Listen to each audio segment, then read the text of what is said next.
Supreme court ने फौजी अदालतों में सिविलियंस के ट्रायल के खिलाफ केस की समाअत के लिए मुकर्रर कर दिया।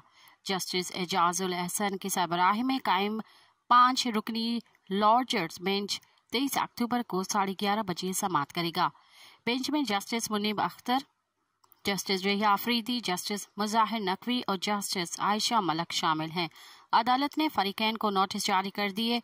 दूसरी जानिब सुप्रीम कोर्ट ने मुल्क भर में एक ही दिन इंतखाबात कराने की दरख्वास्त समाअत के लिए मुकर्रर कर दी है।